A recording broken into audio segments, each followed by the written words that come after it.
আসসালামু আলাইকুম ওয়া রাহমাতুল্লাহি ওয়া বারাকাতুহু। আলহামদুলিল্লাহ, আজকে আমাদের খামারের সম্পূর্ণ কাজ শেষ।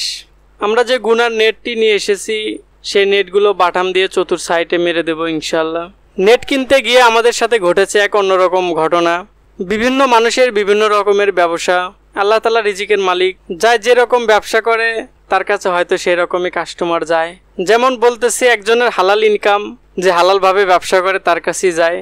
যার ব্যবসার মধ্যে একটু সমস্যা আছে, যে ক্রেতা এসে তার মধ্যেও একটু সমস্যা থাকে। প্রথমে আমরা এক দোকানে যাই, সে দোকানে আমাদের থেকে প্রতি ফিট 70 টাকা করে চায়। তো আমরা দামাদামি করতে থাকি। তো শেষ পর্যায়ে আমাদেরকে তারা 65 টাকা একদম ফিক্সড দাম বলে দেয়, যে এর নিচে আর হবে না।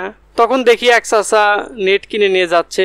আমরা তার কাছে গিয়ে জানতে পারি যে সে কোথা থেকে নেট কিনেছে এবং কত টাকা দিয়ে কিনেছে। একই নেট, একই কোয়ালিটির নেট, এটা একটু মোটা নেট। আমরা ওখানে মোটা নেটই দামাদামি করেছি। তো ওই চাচা দোকানে ঠিকানা দিল, সেখানে গেলাম। তো ওনারা বলতেছে যে কেজি ভাও নেট নিতে হবে। তো আমরা কেজি ভাও নেট কিনেছি 140 টাকা কেজি। আমরা 140 টাকা কেজি নেট কিনেছি। তারপর আমাদের নেটের দাম পড়েছে 45 টাকা ফিট। আমরা একটুর জন্য বেঁচে গিয়েছি, আসলে আল্লাহ তাআলা হেফাজত করেছেন। তো যাই হোক, আমরা নেটগুলো নিয়ে এসে লাগানোর চেষ্টা করতেছি। আমরা নেটগুলো নিয়ে এসে লাগাইতেছি। আজকে আমাদের খামারের সম্পূর্ণ কাজ শেষ হবে। যেহেতু আমাদের ঘরের পশ্চিম সাইডে একটা টিউবওয়েল আছে, সেখানে ছোট একটা দরজা রাখতে হবে, যাতে করে খাবারের সময় পানি দিতে কোনো সমস্যা না হয়।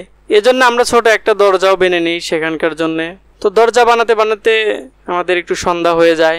আমরা আমাদের ঘরের ভিতরে অর্ধেক ইট পাড়ানো আছে, যেহেতু আমরা এখানে গরু পালতাম। আর বাকি অর্ধেক আমরা সিমেন্ট এবং বালু দিয়ে মোটা করে নেপে দিই। তারপর আমরা চুন এবং জীবাণুনাশক দিয়ে পুরো ঘর দিয়ে দিই। তো আলহামদুলিল্লাহ, আমাদের ঘর রেডি। আমরা আগামীকাল মুরগির বাচ্চা তুলবো ইনশাল্লাহ। আমাদের বাচ্চাও অর্ডার দেওয়া হয়ে গেছে। আমরা কি বাচ্চা নিয়ে আসি অবশ্যই আপনারা আগামী ভিডিওতে জানতে পারবেন। আমাদের খামার দেখে অবশ্যই মাশাআল্লাহ বলবেন, আলহামদুলিল্লাহ বলবেন। এতে আমার থেকে আপনার উপকারই বেশি। একবার আল্লাহর নাম নিলে আপনি বেশি সওয়াব পাবেন। আমাদের খামারের জন্য সবাই দোয়া করবেন, আল্লাহ তাআলা যেন আমাদের খামারের মধ্যে বরকত দান করেন। হাসবুনাল্লাহু ওয়া নি'মাল ওয়াকিল। বান্দার জন্য আল্লাহ তাআলা যথেষ্ট।